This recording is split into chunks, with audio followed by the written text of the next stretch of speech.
Hello दोस्तों, एक बार फिर से आपका स्वागत है आपके अपने चैनल एस्पिरेंट्स की पाठशाला में। एक बार फिर से आपके लिए एक नया वीडियो जो है वो लेके आए हैं। तो दोस्तों, कैसे हैं आप सभी? होप है कि आप सभी अच्छे होंगे, ज़बरदस्त होंगे और ज़बरदस्त चल रही होगी आपकी तैयारी। आज की वीडियो में बात करेंगे एसएससी सीजीएल 2025 की नोटिफिकेशन के ऊपर कि क्या है एसएससी सीजीएल और इसकी नोटिफिकेशन जो है वो कब तक आ सकती है, एग्ज़ाम कब हो सकता है, क्या नोटिफिकेशन इस बार डिले हो जाएगी, क्या टीसीएस एग्ज़ाम जो है वो करवाएगी या नहीं करवाएगी, कंप्लीट सिलेबस और एग्ज़ाम पैटर्न के बारे में हम जो है बात करेंगे। तो वीडियो के अंत तक जो है वो आप बने रहें।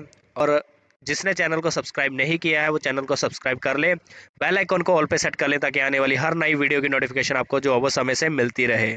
और इसमें जो है वो इस वीडियो में जो है वो हम आपको जो है वो एग्ज़ाम क्रैक करने की रणनीति भी बताएंगे, स्ट्रेटेजी जो है वो क्या फॉलो करनी चाहिए ताकि एग्ज़ाम जो है एग्ज़ाम को क्रैक किया जाए।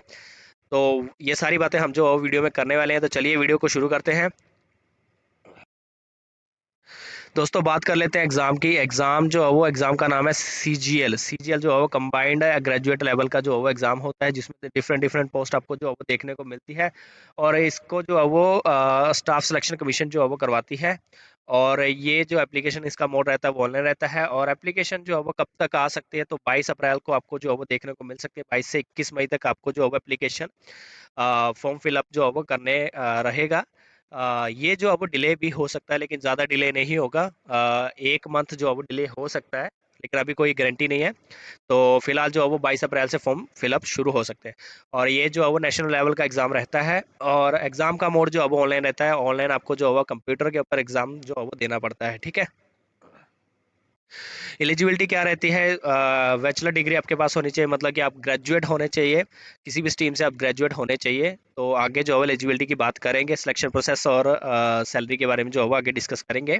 तो दोस्तों, बात कर लेते हैं इंपॉर्टेंट डेट्स की, ठीक है। इंपॉर्टेंट डेट्स मतलब कि नोटिफिकेशन जो है वो कब आएगा, फॉर्म फिलअप जो है वो स्टार्टिंग कब होगी और कब तक जो है वो आपके एडमिट कार्ड आ जाएंगे और कब तक जो है वो आपका एग्जाम जो है वो होगा, ठीक है। बात कर लेते हैं कि आपका जो है वो नोटिफिकेशन कब आएगा, फॉर्म फिलअप जो है वो कब तक शुरू होंगे। तो 22 अप्रैल से जो है वो फॉर्म फिलअप शुरू हो सकते हैं, लेकिन ये डिले भी हो सकता है। तो मैंने पहले बताया कि ज़्यादा से ज़्यादा डिले नहीं होगा, 1 मंथ आपको डिले देखने को मिल सकता है, लेकिन अभी कोई कंफर्म नहीं है। फिर भी हम जो है वो 22 अप्रैल लेके चलते हैं, ठीक है।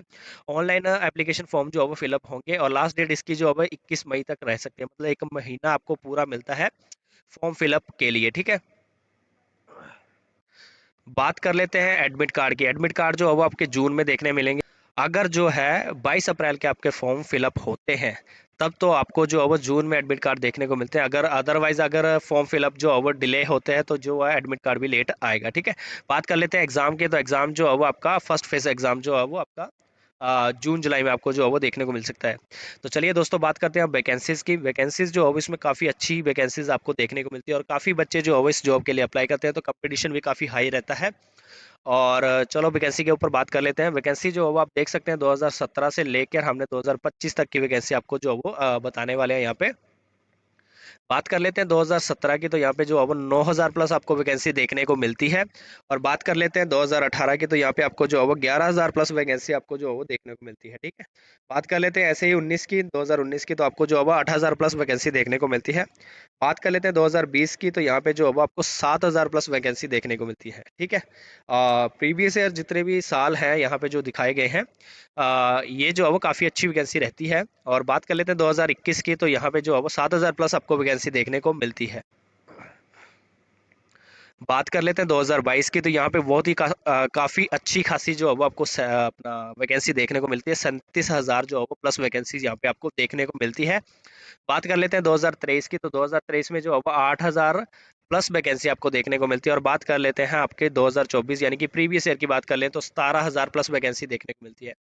इससे जो है वो हम ये कह सकते हैं कि इस बार भी जो है वो 10,000 12,000 प्लस वैकेंसी आपको देखने को मिलेगी, ठीक है। और जो कि अपने आप में बहुत अच्छी खासी वैकेंसी है। 10,000 प्लस जो वैकेंसी रहेगी रहेगी, ज़्यादा भी हो सकती है, लेकिन कम से कम मेरे आइडिया से 10,000 प्लस वैकेंसी जो वो आपकी रहने वाली है। जो बच्चे सीजीएल के एग्ज़ाम की तैयारी कर रहे हैं या जो अभी नए हैं, बिगिनर हैं, जो अभी जो है वो पहली बार एग्ज़ाम देने जा रहे हैं, तो उनके लिए जो है वो ये चीज़ जो फॉलो करनी पड़ेगी उनको, कि स्ट्रेटजी जो है वो उनको अपनी अच्छी रखनी पड़ेगी। लेकिन फिर भी एग्ज़ाम के बारे में जो है वो उनको पता होना चाहिए कि कितनी वैकेंसी पहले आई है, कितनी अब आ रही है। तो ये जो अब उनको उनके लिए ज़रूरी है, ठीक है। चलिए अब बात करते हैं क्वालिफिकेशन, एजुकेशन क्वालिफिकेशन की, ठीक है। और बात कर लेते हैं कि यहाँ पे जो अब मैंने पहले बताया कि डिफरेंट डिफरेंट टाइप की जो अब पोस्ट आपको देखने को मिलती है ग्रेजुएशन लेवल की। और यहाँ पे बात कर लेते हैं जीएसओ में। जीएसओ में आपको जो अब आपको जो अब डिग्री जो अब किसी भी यूनिवर्सिटी से आप जो अब ग्रेजुएट होने चाहिए, और मिनिमम जो अब 60% आपके होने चाहिए, और आपने जो अब मैथमेटिक्स में जो अब 12th की होनी चाहिए, ठीक है। बात करते हैं स्टैटिकल इन्वेस्टिगेटर ग्रेड 2 की। इसमें जो है वो आपको जो है वो किसी भी यूनिवर्सिटी से जो है वो डिग्री प्राप्त होनी चाहिए, मतलब कि आप जो है वो ग्रेजुएट होने चाहिए। लेकिन आपको जो है वो सब्जेक्ट के रूप में इकोनॉमिक्स, स्टैटिक्स और मैथमेटिक्स आपको जो है वो कंपलसरी होनी चाहिए। तो बाकी जो रिमेनिंग पोस्ट हैं वो उसमें सिर्फ आपको जो है वो ग्रेजुएट होना ज़रूरी है। मतलब कि फाइनल बात यह है कि आपको जो एजुकेशन क्वालिफिकेशन है, जो दो पोस्ट मैंने आपको बताई है, जीएसओ और स्टैटिकल इन्वेस्टिगेटर की, इसमें आपको जो है वो कुछ सब्जेक्ट बताए हुए हैं जैसे कि मैथमेटिक्स और इकोनॉमिक्स, इकोनॉमिक्स स्टैटिक्स, ठीक है। तो बाकी अगर बात करते हैं रिमेनिंग पोस्ट की, तो उसमें जो है वो आपको सिर्फ और सिर्फ ग्रेजुएट होना जरूरी है। और बात करते हैं कि ग्रेजुएशन की डिग्री आपकी जो है वो कब तक आ जानी चाहिए, डीएमसी जो है वो आपके पास होनी चाहिए, मतलब कि आपकी फाइनल क्लियर होनी चाहिए। बताना चाहूँगा दोस्तों कि जिन बच्चों के जो है वो फॉर्म फिलिंग डेट से पहले पहले जो है वो पास आउट हो जाने चाहिए, यानी कि उनका फाइनल हो जाना चाहिए, उनकी डीएमसी जो है वो उनके हाथ में होनी चाहिए, या फिर उनका रिजल्ट क्लियर होना चाहिए, ठीक है। तो जैसे कि अगर हम बात करें कि 22 अप्रैल को जो वो लास्ट फॉर्म फिलिंग डेट शुरू है, तो 22 से पहले पहले जो है वो आपकी आपके पास आपकी फाइनल जो है वो हो जानी चाहिए, ठीक है। चलिए अब बात करते हैं एलिजिबिलिटी क्राइटेरिया के बारे में। तो एजुकेशन के मामले में मैंने आपको बता दिया कि आपको जो है वो किसी भी स्ट्रीम से जो है वो ग्रेजुएट होना बहुत ज़रूरी है। आपके पास जो है वो ग्रेजुएशन की डिग्री आपके पास जो है वो होनी चाहिए, ठीक है। और नेशनलिटी की बात कर ले तो आप जो है वो इंडिया के सिटीज़न होने चाहिए, और आप जो है वो इंडिया के स्थायी निवासी जो है वो होने चाहिए। ये कुछ एलिजिबिलिटी क्राइटेरिया था। तो चलिए आगे बात करते हैं। तो एज लिमिट की बात करें तो यहाँ पे जो है वो अलग अलग पोस्ट के लिए एज लिमिट जो है वो आपको जो देखने को मिलेगी। तो यहाँ पे जो है मैंने कुछ पोस्टें रखी हुई हैं, आप इसकी देख सकते हैं। 18 से लेकर 27 तक जो है वो इसकी आपको जो है वो एज देखने को मिलेगी। 18 से लेकर 27 वर्ष तक तो आप जो है इसको अप्लाई कर सकते हैं, ठीक है।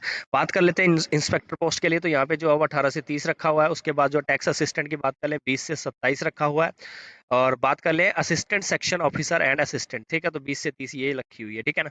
और यहाँ पे जो अब कुछ पोस्टें यहाँ पे नीचे दी गई हैं इंस्पेक्टर से लेकर यहाँ पे जो है वो इनकी एज जो रखी है कि आपको जो है वो 30 साल से ज़्यादा जो है वो आप नहीं होने चाहिए, ठीक है। तो मतलब 18 से प्लस और 30 से जो है वो ज़्यादा नहीं होनी चाहिए, ठीक है। तो चलिए दोस्तों बात कर लेते हैं एप्लीकेशन फ़ीस की। तो एप्लीकेशन फ़ीस जो है वो जैसे कि आपको बताया गया कि ऑनलाइन फॉर्म फिलिंग जो होगा, और उसमें जो है वो आपको फ़ीस जो है वो पे करनी पड़ती है। जैसे कि सभी बच्चों को पता है जो फॉर्म फिलअप करते रहते हैं, जो न्यू है उनको बता रहा हूँ कि 100 रुपये आपकी जो वो फ़ीस होगी, और ये जो है वो फॉर्म फिलिंग के टाइम पे आपको जो सबमिट करवानी होती है। चलिए दोस्तों बात कर लेते हैं एग्ज़ाम पैटर्न की, जो कि बहुत ही ज़्यादा ज़रूरी है नए बच्चों के लिए। जो पुराने जो एग्ज़ाम दे रहे हैं उनको तो पता ही है, नए बच्चों के लिए जो है वो एग्ज़ाम पैटर्न देखना बहुत ज़रूरी है, क्योंकि अगर वो एग्ज़ाम देने जा रहे हैं या इस बार फॉर्म फिलअप जो है वो करने जा रहे हैं, तो उनके लिए जो है एग्ज़ाम पैटर्न बहुत ही ज़्यादा इंपॉर्टेंस रखता है, ठीक है। बात कर लेते हैं कि आपका जो है वो 2 फेसेज़ में जो है वो एग्ज़ाम होता है। जैसे कि हमने पहले बात की थी कि इसके जो है वो सिलेक्शन प्रोसेस मैंने आपको बताया नहीं होगा शायद। तो सिलेक्शन प्रोसेस में जो है वो इसके 2 फेसेज़ जो है वो एग्ज़ाम होता है। तो यहाँ पे आप देख सकते हैं कि एग्ज़ाम पैटर्न यहाँ पे दिया हुआ है। फर्स्ट फेज़ में जो है वो आपका क्वालिफाइंग नेचर का होता है। फर्स्ट फेज़ जो होता है वो क्वालिफाइंग नेचर का होता है। और बात करते हैं कि सेकंड फेज़ की। सेकंड फेज़ का जो पेपर होता है उसी पे मेरिट बनती है, ठीक है ना? उसी पे जो है वो आपको सिलेक्शन मिलती है, ठीक है? तो बात कर लेते हैं कि जो अपना फेज़ 1 का एग्ज़ाम होगा वो क्वालिफाइंग नेचर होगा, और उसमें जो है वो ऑब्जेक्टिव तो मल्टीपल चॉइस के जो है वो क्वेश्चन आते हैं। जैसे कि आपको पता है कि मैक्सिमम एग्ज़ाम जो है वो ऐसे होते हैं, उसमें जो है वो मल्टीपल चॉइस के क्वेश्चन होते हैं, ठीक है। बात करते हैं सेकंड फेज़ की। तो सेकंड फेज़ में जो है वो आपके 2 पेपर होते हैं, एक फर्स्ट पेपर और एक होता है सेकंड पेपर। फर्स्ट पेपर जो है वो कंपल्सरी है सभी पोस्ट के लिए। जितनी भी पोस्ट मैंने आपको पहले बताई हैं, सभी पोस्ट के लिए जो वो फर्स्ट पेपर जो है वो कंपल्सरी है। मैं फर्स्ट पेपर की बात कर रहा हूँ, ना कि फर्स्ट फेज़ की बात कर रहा हूँ। फर्स्ट फेज़ तो जो है वो सभी के लिए ज़रूरी है, क्योंकि वो क्वालिफाइंग नेचर है। आप अगर उसको क्वालिफाई करते हैं, फर्स्ट फेज़ को जो है वो क्वालिफाई करते हैं, तभी जो है वो आप सेकंड फेज़ में जो है वो पेपर 1 जो है वो दे सकते हैं, ठीक है। फर्स्ट फेज़ की बात करते हैं तो फर्स्ट फेज़ जो है वो आपका क्वालिफाइंग नेचर होता है, मतलब कि आपको जो है वो फर्स्ट फेज़ देना ही पड़ेगा। अगर आप उसमें क्वालिफाई होते हैं तभी आप जो है वो सेकंड फेज़ में जो है वो जा सकते हैं। लेकिन मैं अभी जो पेपर वन की बात कर रहा हूँ वो सेकंड फेज़ का पेपर वन है, और सेकंड फेज़ का जो पेपर वन है वो कंपलसरी है सभी पोस्ट के लिए। अगर आप जो है वो किसी भी पोस्ट के लिए अप्लाई करें तो आपको जो है वो सेकंड फेज़ का फर्स्ट पेपर जो है वो देना ही पड़ेगा, और उसमें जो है वो आपको पास होना ही पड़ेगा। और पेपर टू की बात कर लेते हैं, ये जो है वो कुछ जो है वो पोस्ट में आपको जो है वो देखने को मिलता है, और ये भी जो है वो कंप्यूटर बेस्ड एग्जाम होते हैं, दोनों जो है वो कंप्यूटर बेस्ड एग्जाम होते हैं, ठीक है। चलिए बात करते हैं एग्जाम पैटर्न की। एग्जाम पैटर्न जो है वो हम देखेंगे, फेस वन का एग्जाम पैटर्न जो है वो अब हम जो है वो देखेंगे। तो इसमें जो है वो 4 सब्जेक्ट आपको जो है वो देखने को मिलते हैं। फर्स्ट होता है आपका रीजनिंग, और सेकंड होता है आपका जनरल अवेयरनेस, और थर्ड होता है आपका मैथमेटिक, और फोर्थ होता है आपका इंग्लिश, ठीक है। 25-25 क्वेश्चन जो है वो सभी में आपको देखने को मिलते हैं। 25-25 क्वेश्चन जो है वो सभी में आपको देखने को मिलते हैं, और सभी के जो है वो डबल मार्क्स होते हैं, 50-50 नंबर के आपके जो है वो होते हैं, मतलब एक क्वेश्चन जो है वो आपका 2 नंबर का आपको देखने को मिलता है, ठीक है। और इसमें जो है वो आपको जो है वो 60 मिनट का समय जो है वो मिलता है। तो दोस्तों बताना चाहता हूँ कि ये जो फेज़ 1 है इसका भी काफ़ी अच्छा खासा लेवल आपको देखने को मिलेगा, और इसकी मेरिट भी जो है वो मतलब ठीक-ठाक ही रहती है, ठीक है। और बात कर लेते हैं कि आपकी जो है वो नेगेटिव मार्किंग यहाँ पे आपको जो है वो 0.50 जो है वो देखने को मिलती है, ठीक है। बात करते हैं फेज़ 2 की। जैसे कि मैंने आपको बताया कि फेज़ 2 में जो है वो पेपर 1 होता है और पेपर 2 होता है, ठीक है ना। और पेपर 1 जो है वो मतलब कि सभी पोस्टों के लिए जो पेपर 1 जो है वो कंपल्सरी है। तो ये फेज़ 2 की बात हो रही है। फेज़ 2 में एग्जाम पैटर्न ये है कि आपको जो है वो पेपर 1 सभी पोस्टों के लिए कंपल्सरी है, ठीक है ना। और सेकंड पेपर जो है वो सिर्फ जीएसओ एंड स्टैटिकल इन्वेस्टिगेटर जो ग्रेड 2 की पोस्ट है उसके लिए ही जो है वो ज़रूरी है, ठीक है ना। जैसे कि ये यहाँ पे लिखा हुआ है, तो इसके लिए जो है वो आपको पेपर 2 देना पड़ता है, अदरवाइज आपका जो है सिर्फ पेपर 1 होता है, ठीक है। बात करें टाइमिंग की तो पेपर 1 में आपको जो है वो 2 घंटे 30 मिनट का टाइम जो है वो मिलता है। और बात कर लेते हैं कि सेकंड पेपर की, ये फेज़ 2 की बात कर रहा हूँ मैं, इसमें जो है वो आपको 2 घंटे का टाइम जो है वो यहाँ पे देखने को मिलता है, ठीक है। बात करते हैं फेज़ 2 एग्ज़ाम की। इसमें मैंने आपको बताया कि इसमें जो है वो आपके 2 तरह के एग्ज़ाम जो है वो होते हैं, एक पेपर 1 होता है और एक पेपर 2 होता है। तो पहले हम जो है वो पेपर 1 के एग्ज़ाम पैटर्न की बात करेंगे। सेशन और सेक्शन यहाँ पे आपको देखने को मिलेंगे, तो 2 सेशन है और यहाँ पे 3 सेक्शन आपको देखने को मिलेंगे, ठीक है। तो बात कर लेते हैं कि पहला सेक्शन जो होता है उसमें आपके 2 सब्जेक्ट होते हैं, मैथमेटिक और रीजनिंग। ये 2 सब्जेक्ट आपको होंगे। क्वेश्चन जो है वो 30-30 आपको देखने को मिलेंगे, और 3-3 नंबर का एक क्वेश्चन होगा। 90-90 मार्क्स आपको जो है वो देखने को मिलेंगे। वेटेज जो रहता है वो दोनों का सेम रहता है, 23% और 23% दोनों का रहता है, ठीक है ना। तो इसमें जो है वो आपको टाइमिंग जो देखने को मिलती है वो 1 घंटे की टाइमिंग आपको जो है वो देखने को मिलती है, ठीक है ना। और उसके बाद उसका जो सेक्शन 2 होता है, सेक्शन 2 में आपको जो इंग्लिश लैंग्वेज और आपको जो है जनरल अवेयरनेस, और ये 2 चीज़ें आपको जो है वो देखने को मिलती हैं। 2 सब्जेक्ट आपको जो है वो देखने को मिलते हैं, एक इंग्लिश और एक जनरल अवेयरनेस, ठीक है ना। और इसमें जो है नंबर ऑफ क्वेश्चन इंग्लिश के लिए रहते हैं 45, और जनरल अवेयरनेस के लिए रहते हैं 25, ठीक है ना। मार्क्स की बात कर ले तो यहाँ पे आपको जो है 135 मार्क्स के जो है वो इंग्लिश आती है, और जनरल अवेयरनेस जो है आपको 75 मार्क्स की आती है। मतलब कि एक क्वेश्चन के लिए आपको जो है वो 3 नंबर दिए जाते हैं, ठीक है। और वेटेज यहाँ पे आप देख सकते हैं, ठीक है। और इसके लिए भी आपकी टाइमिंग जो है वो 1 घंटे की आपको टाइमिंग दी जाती है। मैंने पेपर 1 की टोटल टाइमिंग आपको बताई थी 2 घंटे 30 मिनट। तो यहाँ पे आप देख सकते हैं 1 घंटा ये हो गया, 1 घंटा ये हो गया, 2 घंटे आपके हो गए। उसके बाद बात करते हैं सेशन 2 आपका जो होता है उसमें सेक्शन 3 आता है, ठीक है ना। और सेक्शन 3 में आपको जो है वो कंप्यूटर नॉलेज का टेस्ट होता है, ठीक है ना। कंप्यूटर का टेस्ट होता है, मतलब कि इसमें भी जो है वो आपको क्वेश्चन पूछे जाएंगे 20 क्वेश्चन, ठीक है ना। 20 क्वेश्चन के जो है वो आपको 60 मार्क्स दिए जाएंगे, लेकिन इसका जो नेचर रहता है वो रहता है क्वालिफाइंग नेचर। लेकिन दोस्तों एक ज़रूरी पते की बात आपको बता दूं कि इसमें जो है वो क्वालिफाई नेचर का तो होता है, लेकिन मान लो अगर आपको 20 नंबर लेने हैं, जैसे 60 नंबर का है आपका कंप्यूटर, और आपको पास होने के लिए 20 नंबर लेने हैं, लेकिन ये भी पोस्ट पे डिपेंड करता है। अगर आप जो वो लोअर लेवल की पोस्ट के लिए अप्लाई कर रहे हैं या लोअर लेवल के लिए आपने अप्लाई किया हुआ है, तो देन उसका जो है वो 20 जो है वो क्वालिफाइंग हो सकता है, 20 मार्क्स जो है वो क्वालिफाइंग हो सकता है कंप्यूटर के लिए। लेकिन हायर पोस्ट के लिए, हाईएस्ट पोस्ट के लिए जो है वो इसमें जो है वो जो ज़्यादा भी हो सकता है, 25 भी हो सकता है, 30 भी हो सकता है, क्वालिफाइंग मार्क्स की बात कर रहा हूँ, ठीक है ना। तो मतलब इसमें जो है वो फिक्स कुछ नहीं है। पोस्ट के हिसाब से जो है वो आपको क्वालिफाइंग मार्क्स जो है वो यहाँ पे देखने को मिलेंगे कंप्यूटर में, ठीक है। उसके बाद बात कर लेते हैं डाटा एंट्री स्पीड, यानी कि ये जो है आपकी टाइपिंग स्पीड की यहाँ पे बात कर रहा है। तो ये आपको जो है वो इसमें जो मैं आपको बता दूं कि आपको जो है 15 मिनट मिलते हैं, और ये भी जो है वो क्वालिफाइंग नेचर का होता है। और आपको जो बता दूं कि कंप्यूटर के लिए भी आपको 20 क्वेश्चन के लिए 15 मिनट जो है वो मिलते हैं, ठीक है। लेकिन दोस्तों बात करें कि आपकी टाइपिंग स्पीड कितनी होनी चाहिए, तो यहाँ पे आपकी जो है वो टाइपिंग स्पीड जो है वो 26 या 27 वर्ड पर मिनट जो है वो चाहिए होती है। लेकिन दोस्तों यहाँ पे एक चीज़ आपको बता दूं कि जब भी आप टाइपिंग करने जब वहाँ पे जाते हैं, जब आप एग्ज़ाम हॉल में जहाँ पहुँचते हैं, जहाँ पे टाइपिंग टेस्ट आपका होगा, तो वहाँ पे जो है वो कुछ जो है वो कीवर्ड आपको जो है वो मतलब सही तरीके से नहीं मिलते हैं, मतलब कि अच्छे नहीं होते हैं, कुछ ख़राब होते हैं या कुछ उनमें प्रॉब्लम होती है, जिस कारण से आपकी स्पीड जो है वो कम हो सकती है। तो इससे जो अब आपने जो अब 26 वर्ड पर मिनट की जो अब तैयारी नहीं करके जाना है, आपने जो अब थोड़ी अच्छी खासी तैयारी करके जाना है, यानी कि आपके जो अब 35 वर्ड पर मिनट की तैयारी होनी चाहिए, ताकि अगर कीबोर्ड आपका खराब भी निकलता है तब भी आप जो अब इसको क्वालिफाई कर पाए। ठीक है दोस्तों, ये था एग्जाम पैटर्न क्वेश्चन पेपर 1 का। ठीक है ना, आपके मैंने बता दिया इसमें सेशन 2 होते हैं, सेशन जो है वो आपके 2 होते हैं और सेक्शन इसमें 3 होते हैं। ठीक है ना, पहले सेक्शन में रीजनिंग मैथ, दूसरे सेक्शन में आपके जो है वो इंग्लिश और जनरल अवेयरनेस। ठीक है, और तीसरे सेक्शन में आपको जो है वो कंप्यूटर प्लस टाइपिंग स्पीड आपको देखने को मिलेगी। कंप्यूटर तो दोस्तों बात कर लेते हैं पेपर 2 के। और ये जो हम किसकी बात कर रहे हैं, फेज़ 2 की बात कर रहे हैं। फेज़ 2 का जो पेपर 2 है उसकी बात हम जो है वो करने जा रहे हैं। तो पेपर जो है वो पेपर 2 में जो है वो आपको आएगा, स्टैटिक्स के क्वेश्चन आएंगे, 100 क्वेश्चन हो गए और मैक्सिमम मार्क्स जो है वो 200 होंगे। ये मैंने आपको 2 पोस्टें बताई थी, उनके लिए ही ये जो है वो पेपर 2 कंडक्ट करवाया जाता है। इसमें आपको जो है वो 2 घंटे मिलेंगे और सब्जेक्ट जो रहेगा स्टैटिक्स रहेगा। ठीक है ना, और बात कर लेते हैं सिलेक्शन प्रोसेस का। तो सिलेक्शन प्रोसेस मैंने आपको पहले बता दिया कि क्वालिफाइंग नेचर जो है वो फर्स्ट फेस जो है वो आपका क्वालिफाइंग नेचर रहता है। जब आप इसको जो है वो फर्स्ट फेज को जो है क्वालिफाई कर जाते हैं, तब आप जो है वो सेकंड फेज में जो है वो जा सकते हैं।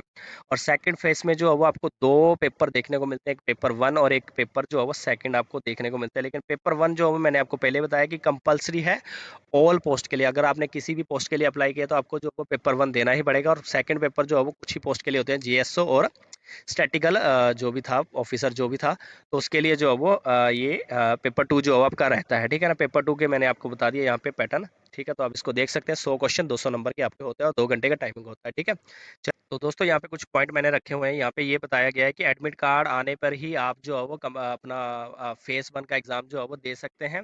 जब आप फॉर्म फिलिंग करेंगे तो उसके बाद आपको जो है वो रोल नंबर मिलेगा, आपको जो एडमिट कार्ड के थ्रू आपको जो है वो रोल नंबर मिलेगा, तभी आप जो है वो एग्जाम दे सकते हैं। उसके बाद बात करते हैं, यहाँ पे लिखा हो शॉर्ट लिस्ट, आप जो कैटेगरी वाइज आपकी कट ऑफ जाएगी उसकी फेस 1 एग्जाम की, तभी जो मैंने बोला कि वो क्वालिफाइंग नेचर का होगा। जब आप उसको क्वालिफाई कर जाते हैं तब आप जो है फेज़ 2 के लिए जा सकते हैं। तो फेज़ 2 में मैंने पहले बताया कि पेपर 1 जो है वो सभी पोस्ट के लिए जो है वो है। ठीक है ना, लेकिन उसकी जो कट ऑफ है वो सभी पोस्ट के लिए जो है वो सेम ही निकलेगी। और दोस्तों यहाँ पे बात की है कि सेपरेट कट ऑफ जो है वो आपकी सेकंड पेपर जो मैंने बताया फेज़ 2 का जो सेकंड पेपर है उसकी कट ऑफ जो है वो सेपरेट निकलती है। और जो फेज़ 2 का पेपर 1 होता है उसकी कट ऑफ जो है वो एक साथ ही निकलती है। ठीक है ना, आप जो फेज़ 2 तभी दे सकते हैं जब आपका फेज़ 1 जो है वो क्वालिफाई होगा। ठीक है ना, तो कुछ यहाँ पे लाइनें मैंने आपको लिखी हैं, आप जो है इनको पढ़ सकते हैं। ठीक है ना, और फाइनल सिलेक्शन आपको मैंने बताया कि आपके जो है वो पेपर जो फेज़ 2 है उसके ऊपर ही आपकी मेरिट बनती है। यानी कि अगर आपने मतलब जीएसओ और स्टैटिकल इन्वेस्टिगेटर की पोस्ट के लिए अप्लाई नहीं किया है, तो आपकी जो है वो पेपर 1 की ही मेरिट आपकी बनेगी। और अगर बात कर लेते हैं कि अगर आपने जीएसओ वगैरह की पोस्ट के लिए अप्लाई किया है, तो अब आपकी जो है वो मेरिट जो है वो पेपर 1 और पेपर 2 यानी कि फेज़ 2 की बात कर रहा हूँ, इन दोनों को मिला के जो है वो आपकी मेरिट जो है वो यहाँ पे देखी जाएगी। ठीक, चलिए दोस्तों बात कर लेते हैं कि रिजल्ट और कट ऑफ, क्या रिजल्ट जो ओवर रहता है सीजीएल का, कितना जो कंपटीशन आपको देखने को मिलता है और क्या इसका लेवल रहता है, वो आप जो है वो कट ऑफ से जो है वो आइडिया लगा सकते हैं। काफ़ी अच्छी कट ऑफ जो है वो यहाँ पे जाती है, काफ़ी हाई कट ऑफ जो है वो यहाँ पे जाती है। और प्रीवियस ईयर की बात करें तो काफ़ी हाई कट ऑफ जो है वो देखने को मिली है, लेकिन कट ऑफ जो है वो नंबर ऑफ वैकेंसी पे भी डिपेंड करती है।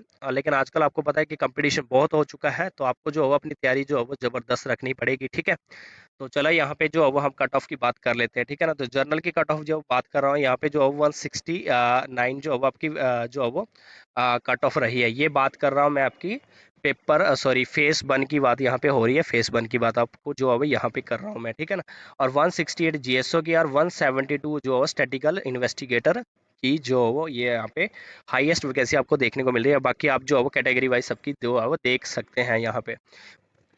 कहने का भाव ये है कि आप जो है वो अच्छी खासी तैयारी करके जाएँ, क्योंकि लेवल जो है वो काफ़ी अच्छा रहता है।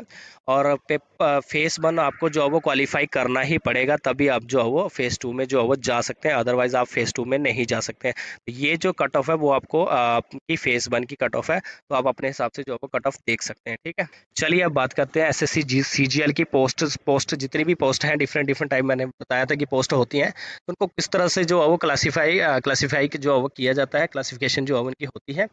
तो यहाँ पे आप देख सकते हैं कि कुछ पोस्टें यहाँ पे आपको दी हुई हैं, आप सभी के जो है वो नाम देख सकते हैं। आप इन सीजीएल में जो है वो इन पोस्ट पे जो है वो आप जा सकते हैं।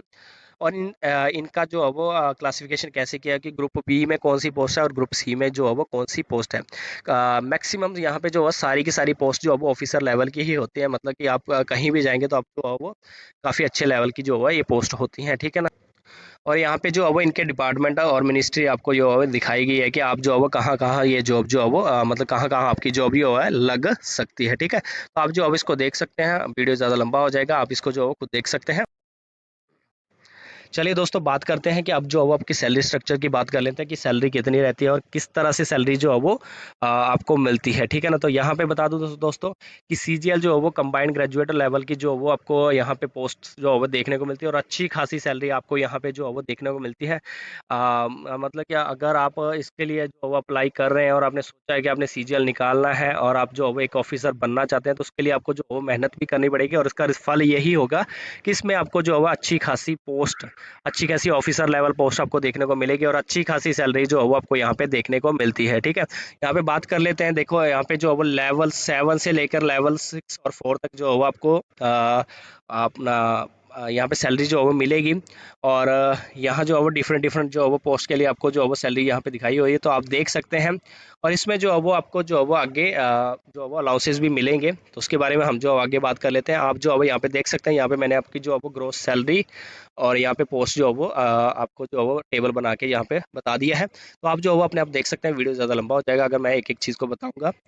बात कर लेते हैं कि मेनली यहाँ पे सैलरी जो है वो कैसे बनती है, ठीक है ना। कैसी जो है वो सीजीएल में सैलरी जो है वो बनती है, मतलब कि आपको जो है वो कौन कौन से अलाउंसेस जो है वो आपको मिलते हैं, डीए मिलता है, एचआरए मिलता है, तो कैसे कैसे जो है वो आपको होता है, ठीक है।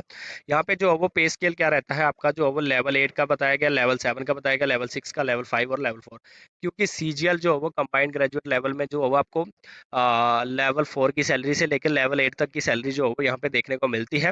मतलब कि हाईएस्ट पोस्ट के लिए आपको जो है वो लेवल 8 की देखने को मिल सकती है, ठीक है। एचआरए जो है वो आपको जो है वो डिफरेंट डिफरेंट सिटी के अकॉर्डिंग जो है वो एचआरए यहाँ पे दिया जाता है। एक्ससीडीज के जो है वो आपको 24% जो है वो एचआरए यहाँ पे जो है वो ऐड किया जाता है, और वाई सिटीज़ के लिए जो है वो आपको 16% और जेड सिटीज़ के लिए 8% आपको जो है वो एचआरए यहाँ पे मिलता है। और ये जो है वो डिपेंड करता है सिटी के, ठीक है।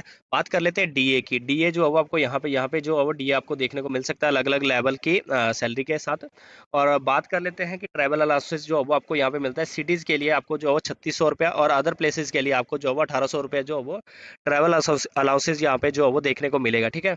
तो दोस्तों ये आपके लिए एक मोटिवेशन की तरह ही है, क्योंकि सैलरी देख के जो है वो हम ये अंदाज़ा लगा सकते हैं कि कितनी अच्छी जो हो जॉब आपके लिए जो वो रहने वाली है, और कितनी मतलब कि ऑफिसर लेवल की जॉब है और कितनी अच्छी सैलरी यहाँ पे देखने को मिलती है। लेकिन बता दूं दोस्तों कि इसके लिए तैयारी भी उतनी ही अच्छी आपको करनी पड़ेगी। मिलते हैं नेक्स्ट वीडियो में, तब तक के लिए गुड बाय। और बात करें स्ट्रेटजी की, तो स्ट्रेटजी को जो है वो हम नेक्स्ट वीडियो में डिस्कस करेंगे कि कैसे जो है वो सीजीएल एग्ज़ाम को जो है वो क्रैक किया जा सकता है, और कैसे जो है वो प्रीलिम्स सीजीएल के एग्ज़ाम का जो फर्स्ट फेस एग्ज़ाम है उसको जो है वो एक ही अटैम्प्ट में जो है वो क्वालिफाई किया जा सकता है, और कैसे जो है वो अच्छी खासी पोस्ट पे जो है वो ज्वाइनिंग ली जा सकती है। तो इन सब के बारे में हम जो है वो नेक्स्ट वीडियो में जानेंगे। तब तक के लिए गुड बाय।